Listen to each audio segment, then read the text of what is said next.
This is the Iron Man of IT from the ConTechCrew podcast, coming to you live from Autodesk 2018, the expo floor. Construction mad scientists here. And we got one of our tool makers for our construction mad scientists. I got Jeremiah Johnson from 3DR. How you doing, Jeremiah? I'm doing all right. What day of AU is this? I lost track. I think it's day 37. I haven't seen the sun since actual Sunday.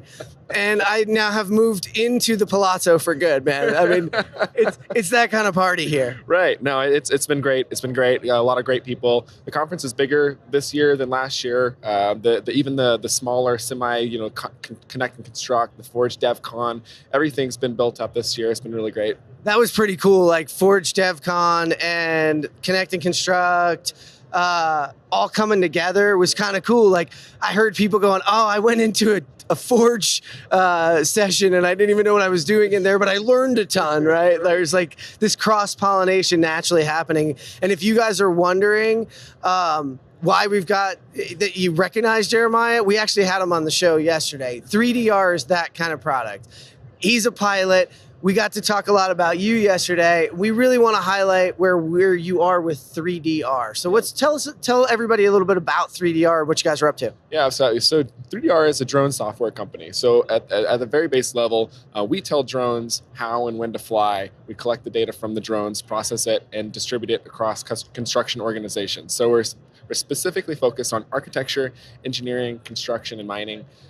Those are where our tool sets are. Those are where our customers live. So we're hyper-focused. We have a very deep integration with Autodesk and other of our partners that enable some of our customers to use drone data in the workflows that they already have. We're not trying to remake workflows. We're not trying to teach people new ways to use the data. We're just collecting data in new ways, distributing that data to the workflows that already exist today. And you guys are using the Forge platform to really kind of accomplish that goal and take data from the field and make it actionable information. Absolutely. So when we first started developing drone data, one of the first things that we learned is that a lot of people, they get a 2 gigabyte file. They don't really know what to do with it. I mean, it's like just a lot of data, right? You gotta massage it. You gotta do stuff first. That's where Forge comes in. Right. So this data gets pumped into Forge, gets dumped into BIM 360, and products like Navisworks, Civil 3D, InfraWorks grab that data from BIM 360 as if it were any other data. So the people who are using these products, like somebody who's using InfraWorks, doesn't have to necessarily know that it came from a drone. It doesn't matter to them. It's data that's accessible that gets dropped into the products that they use today. So it works into that existing workflow. They're consuming data from other places. And like you said, it doesn't matter that it came from a drone. It just matters that it's there and it works, right, and they can utilize it. So gone are the days where drones are, this hype machine, right? I mean, they're great. They're a lot of fun. Trust me, I'm in the business. I have a lot of fun doing it. But we're at the point now where it's a tool, right?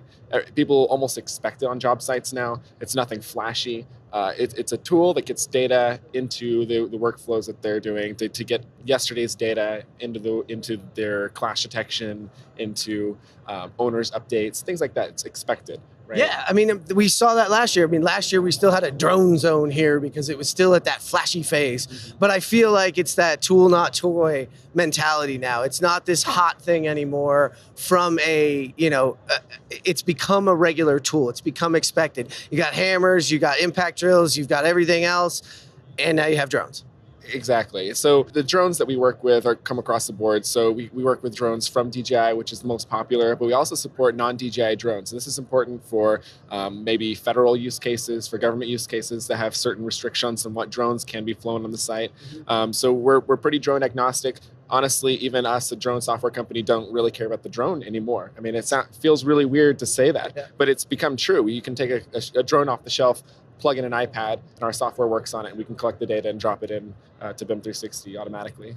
Now, yesterday on the show, you dropped in on some stuff near and dear to my heart, and we're seeing it in the tool companies now with their tool tracking, and I'm an IT guy, so I like this tracking and understanding where all of my assets are. And so you guys are kind of transforming into that for the industry as well, right? Yeah, so just like IT, they need to keep track of computers on a job site, what computers are owned by what person and what's being connected.